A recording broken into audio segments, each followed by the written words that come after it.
Com certeza, você já deve ter ouvido falar sobre Zeus, Thor, Atena, Afrodite e outros deuses da mitologia grega.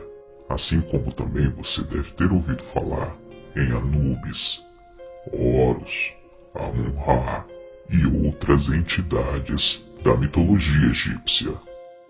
Porém, pouco se conhece sobre a mitologia africana. É válido lembrar que se você conhece a mitologia egípcia, então você conhece 1/3 da mitologia africana. Afinal de contas, o Egito se encontra no norte da África. Porém, a mitologia africana é muito mais ampla e não se resume somente ao Egito. A verdade é que a integração das religiões africanas na sociedade é pouco difundida. Então, mesmo sabendo alguns nomes por aí, é difícil quem saiba dar forma a esses deuses.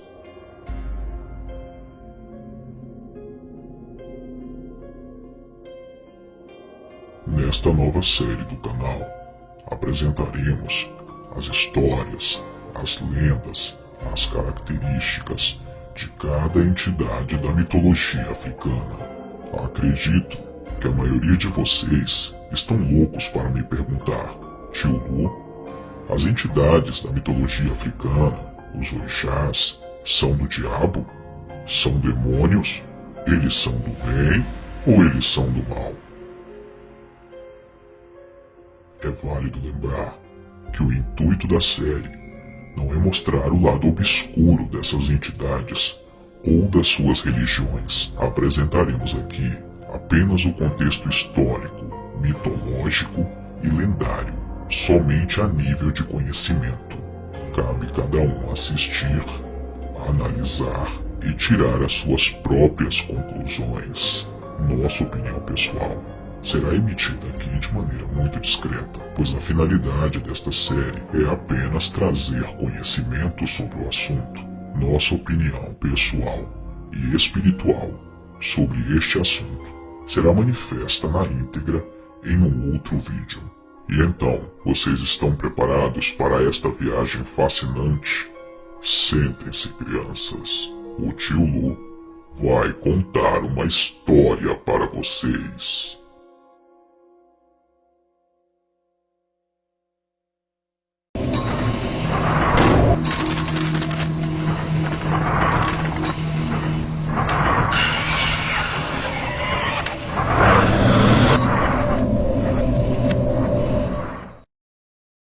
Mitologia Africana, Capítulo 1, Olorum e a origem dos orixás.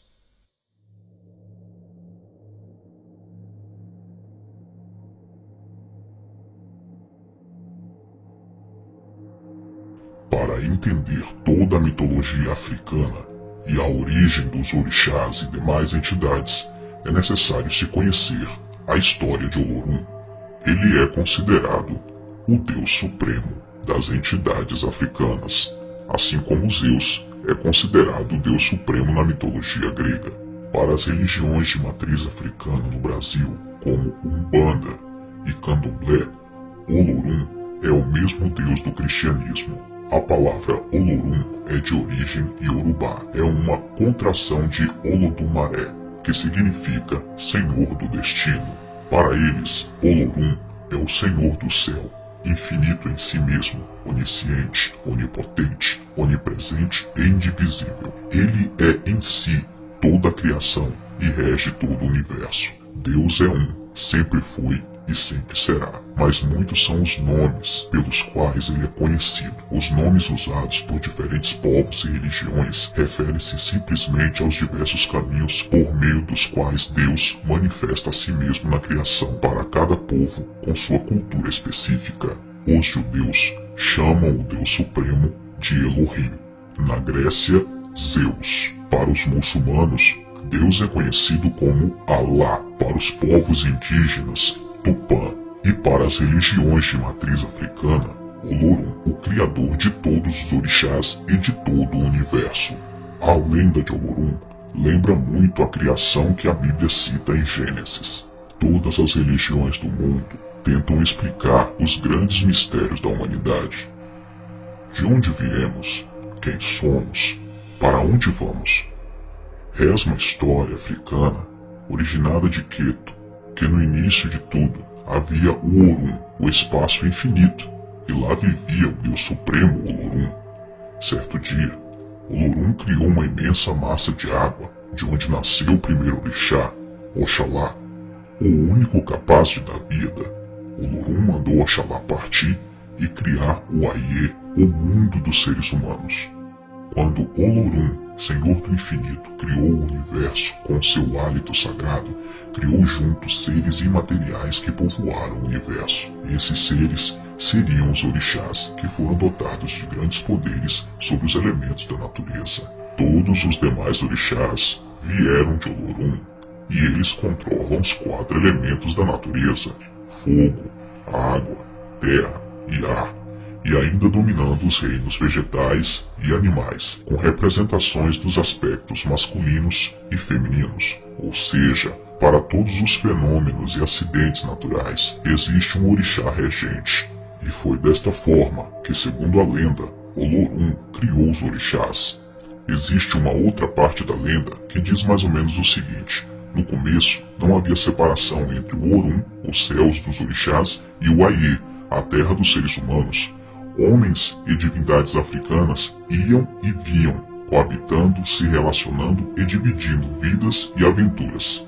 Diz a lenda que quando o Orum, território sagrado dos orixás, se aproximou da terra, algum ser humano o tocou com as mãos sujas. Olorum, Senhor do Céu, Deus Supremo, irado com a sujeira e a displicência dos mortais, soprou enfurecido seu sopro divino e separou para sempre o céu da terra. Assim, o território sagrado dos orixás separou-se do mundo dos homens, e nenhum homem poderia ir ao Orum e retornar de lá com vida, e os orixás também não podiam vir à terra com seus corpos. Perceba como esta lenda é bem parecida com a história que vemos em Gênesis, onde Deus expulsa o ser humano do jardim do Éden, porque o ser humano o desagradou. Agora havia o mundo dos homens e o mundo dos orixás. Separados dos seres humanos, os orixás ficaram muito tristes e amuados, sentiam saudade da terra dos mortais e foram se queixar para Olorum, que acabou consentindo que os orixás pudessem de vez em quando retornar à terra. Entretanto, teriam que tomar o corpo material dos seus devotos, foi a condição imposta por Olorum. É por isso que os adeptos do candomblé recebem entidades em seus corpos. Oxum, que antes gostava de vir à terra brincar com as mulheres, dividindo com elas sua formosura e vaidade,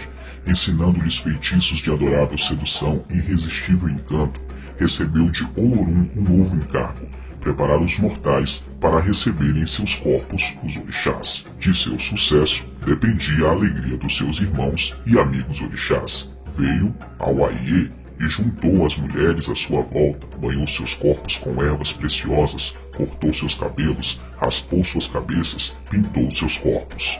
Finalmente, as pequenas esposas estavam feitas, estavam prontas para receber os orixás. Os orixás agora tinham seus cavalos, podiam retornar com segurança ao Aie, terra dos seres humanos, podiam cavalgar usando o corpo das suas devotas. Os humanos faziam oferendas aos orixás para convidá-los à terra. Então os orixás vinham e tomavam os seus cavalos, ou seja, possuíam o corpo dos seres humanos. Segundo o mito, todos os orixás estão a serviço de Olorum, e todos os seres humanos devem estar a serviço dos orixás para que os propósitos de Olorum sejam consumados. Na mitologia africana, Olorum é a balança de tudo e de todos, controla tudo e todos em todo o tempo. Ele exerce a justiça entre os homens e as divindades. Olorum não é propriamente um orixá, não tem filhos na terra e por isso não se manifesta, isto é, ele não baixa em ninguém. Ninguém recebe Olorum em seu corpo, não participa do cerimonial do candomblé, não exige oferendas nem comidas caprichadas ou vestimentas especiais, assim como os demais orixás. Na verdade, Olorum, que alguns chamam de Olodumaré, está acima dessas e de outras necessidades materiais. Segundo a crença, é senhor de todas as coisas. Ele é o princípio criador. Sem sua permissão, Ododua, orixá que ora se apresenta como homem, ora como mulher, não teria gerado o mundo, nem Oxalá poderia dar vida aos homens. Olorum não é homem, nem mulher, não tem características humanas, nem se envolve nos problemas do dia a dia. Sua única ligação com os homens acontece por intermédio dos orixás e do arco-íris que, segundo a lenda, ele criou especificamente para esse fim em apenas 4 dias. Por suas características de Deus, ao contrário dos orixás que são considerados forças da natureza, Olorum é considerado Deus único dentro da Umbanda e do Candomblé. É bem parecido com a crença católica. Existe Deus Supremo e existem os demais santos, cada santo para uma específica área de necessidade do ser humano. Os povos africanos produziram uma infinidade de mitos sobre a criação do mundo e as forças espirituais. Isso porque a necessidade de explicar o mundo em que vivemos é praticamente tão antiga quanto a própria humanidade. Não perca o próximo episódio de Mitologia Africana, capítulo 2, Oxóssi, Xangô e Ogum. Te espero no próximo vídeo.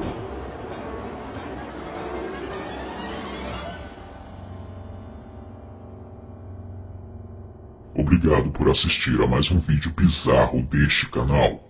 Curta a nossa página no Facebook. O link está na descrição do vídeo.